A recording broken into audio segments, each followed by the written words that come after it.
Hello students, welcome back to my channel. और आज map की प्रैक्टिस सीरीज के अंदर हम करेंगे सातवाहन राजवंश, जो कि साउथ के अंदर इस एरिया के अंदर फैला हुआ था। तो इसके अंदर सबसे पहले हम बात करते हैं कि सातवाहन राज्य कैसे बना था और किन एरियाज़ के अंदर ये था। तो सातवाहन जो राजवंश था, ये आंध्र प्रदेश के एरिया के अंदर यहाँ से और महाराष्ट्र गुजरात तक ये फैला हुआ था। और दक्कन क्षेत्र में ये एक बहुत पुराना राजवंश, भारतीय राजवंश था। और जो इसका सातवाहन दूसरी शताब्दी के अंदर ईसा के पूर्व के अंत में शुरू हुआ था। दूसरी शताब्दी में ईसा के पूर्व अंत में शुरू हुआ था और तीसरी शताब्दी की शुरुआत तक ये चला था। और तीसरी शताब्दी में ईसा पूर्व तक मानते हैं कि पुरातात्विक जो साक्ष्य है उनसे इनकी पुष्टि अभी नहीं हुई है। और सातवाहन राजाओं साम्राज्य में मुख्य रूप से जो थे, मतलब मेन जो एरिया थे उनके अंदर आंध्र प्रदेश, तेलंगाना और महाराष्ट्र का ये वाला एरिया और कुछ हिस्सा गुजरात का भी आता था, क्योंकि पहले महाराष्ट्र और गुजरात एक ही था। महाराष्ट्र का एरिया बहुत बड़ा था। तो ये वाला पूरा एरिया यहाँ से और यहाँ तक ये सातवाहन राजाओं का था। और अलग अलग समय में इनका जो शासन है, गुजरात, यहाँ पर मध्य प्रदेश और ये कर्नाटक का जो एरिया, यहाँ तक ये फैला हुआ था। राजवंश अलग अलग क्षेत्र, मतलब अलग अलग टाइम में इन लोगों ने अलग अलग शहर के अंदर अपनी राजधानी बनाई थी, कैपिटल बनाई थी। और जिसमें एक बहुत बड़ी और प्रतिष्ठित जो थी वो अमरावती थी, जो फिलहाल यहाँ हैदराबाद के आंध्र प्रदेश के अंदर है। तो ये इनकी राजधानी बनी थी। और राजवंश की जो उत्पत्ति है वो अनिश्चित है, मतलब कोई इसका एक ठोस प्रमाण नहीं है हमारे पास। लेकिन जो है पुराणों में जो लिखा गया है, बुक्स के अंदर जो हिस्ट्री के अंदर लिखा गया है, उसमें पहला राजा जो थे वो कवर्ण जो वंश था, उनको इन्होंने मतलब उखाड़ा था या उनको हराकर इस राज्य की स्थापना की थी। मौर्य काल के बाद ये सातवाहनों ने दक्कन का जो क्षेत्र है यहाँ पर शांति की स्थापना की थी और जो विदेशी आक्रमणकारी थे उनका विरोध किया था और उनको यहाँ से हटाया था। और जो मतलब मेन इनका जो एरिया था, पश्चिमी क्षत्रपों के साथ जो उनका एक लंबा संघर्ष चला था। मीन्स एक ये क्षत्रप थे, ये भी एक शासनकाल था।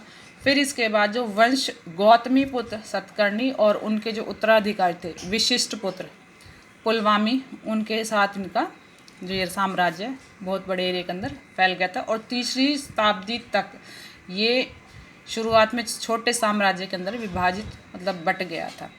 तो इसके अंदर आज हम करेंगे कि सातवाहन की जो उसका अर्थ क्या है। सबसे पहले तो अलग अलग जो हिस्टोरियंस हैं उन्होंने अलग अलग अपने व्यूज़ दिए इनके ऊपर। तो इसके अंदर हम कर रहे हैं। और इस पे नाम के ऊपर इतिहासकार जो हैं उनके अंदर बहस हमेशा से रही है और इसमें कुछ क्षेत्रवाद के भी संदर्भ थे। तो इसके अंदर सबसे पहले एक सिद्धांत जो है सातवाहन, तो इसका जो अर्थ है वो संस्कृत भाषा और प्राकृत भाषा दोनों से लिया गया है। और हिंदू पौराणिक कथाओं के अनुसार ये सूर्य भगवान का जो रथ होता है, 7 घोड़ों के द्वारा जो खींचा जाता है, उसको दर्शाता है। और सातवाहन राजा जो हैं राजवंश के साथ संबंध का दावा करते हैं। और ये इंगुवा, कार्तिकेयन और शर्मा के अनुसार राजवंश नाम सत्ता, तेज, फुर्तीला, तेज और वाहन शब्दों से लिया गया है। ये इगुआना कार्तिकेयन, ये भी एक हिस्टोरियन है, इन्होंने अपना व्यू दिया है कि ये जो राजवंश है इसका नाम है तेज, फुर्तीला और वाहन, 7 वाहन जो लिखा गया है। और इसमें जो है इसके व्यक्त मतलब इस फुर्तीले घोड़े जो सवारी के लिए होते थे। और सतकर्णी का अर्थ है शेर के कान, क्षमता करने वाले। तो सातवाहन का अर्थ है जो सिंह को वाहन के रूप में यूज़ करे। और इसके बाद जो ये राज्य है वो किन एरियाज़ के अंदर ये फैला हुआ था, तो ये मैं आपको मैप के अंदर फिल करके बता रही हूँ।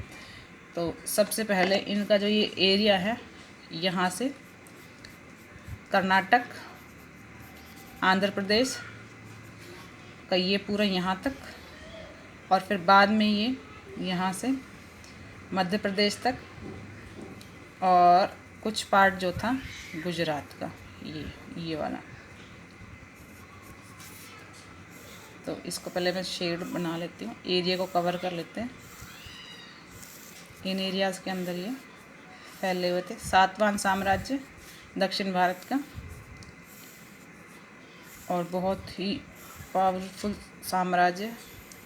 अलग अलग राजा हुए हैं अलग अलग टाइम पे, और अलग अलग राजाओं ने अलग अलग टाइम पे अपनी जो है कैपिटल बनाई थी।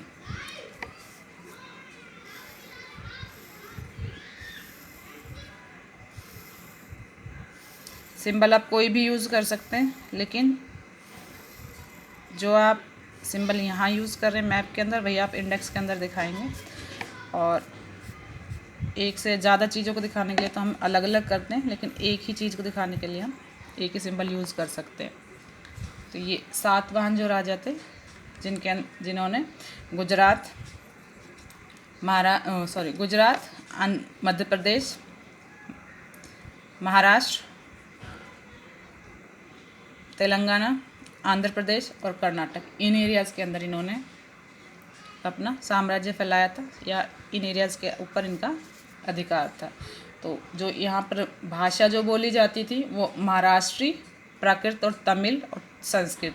मीन्स यहाँ पर 3 भाषाएं, महाराष्ट्री प्राकृत और तमिल संस्कृत भाषा यहाँ पर बोली जाती थी।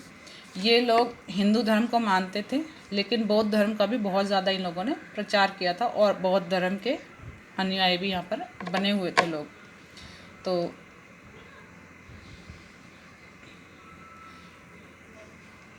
जो इनका ऐतिहासिक युग था, वो जो बनना शुरू हुआ था वो 2री शताब्दी ईसा पूर्व से बना था, और तीसरी जो मतलब एक ख़त्म जब हुआ था तो ये 3री शताब्दी के लास्ट तक रहा था।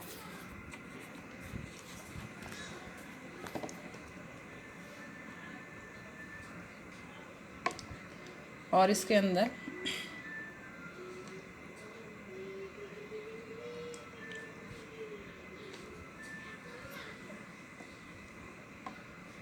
ये जो एरिया हमारा दक्कन प्लेटू के अंदर ही ये पूरा एरिया कवर होता है।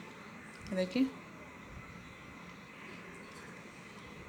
आंध्र जो जनजाति है 700 ईसा पूर्व के दौरान यहाँ पे यमुना नदी का जो तट के पास ही रहने के लिए जाना जाता है। और सातवाहन जो राजा थे, ये शहर व्यापक रूप से वर्तमान जो दक्षिण महाराष्ट्र है, मीन्स ये प्रेजेंट जो हमारा महाराष्ट्र है,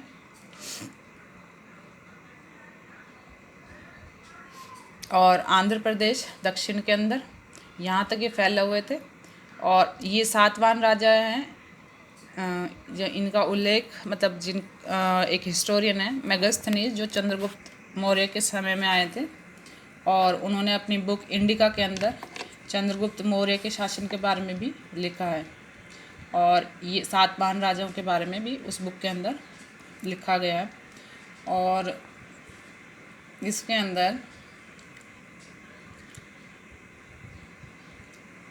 जो सातवाहन राजाओं का आंध्र भृत्य कहा जाता था इनको, और ये एक आदिवासी और क्षेत्रीय नाम था, मीन्स यहाँ पे आदिवासी लोग भी रहते। और सातवाहन राजाओं की कान्हा की गुफाएं थी, जो 19वीं शताब्दी के ईसा पूर्व में बनाई गई थी। कान्हेरी गुफाएं जिनको आज हम बोलते हैं, वो महाराष्ट्र के अंदर मुंबई के पास है।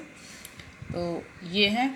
और पौनी प्राचीन विदर्भ, यही यहाँ पे आपकी कान्हेरी की गुफाएं, और पौनी प्राचीन प्रारंभिक मूर्ति कला जो सतकर्णी के सिक्कों से भी मिलते थे, वे बुद्ध के सिंहासन की रक्षा के लिए नागा मुका लिंडा और वाला एक स्तंभ है, जिस पे बुद्ध की मतलब पिक्चर बनाई गई है पत्थर को काट के।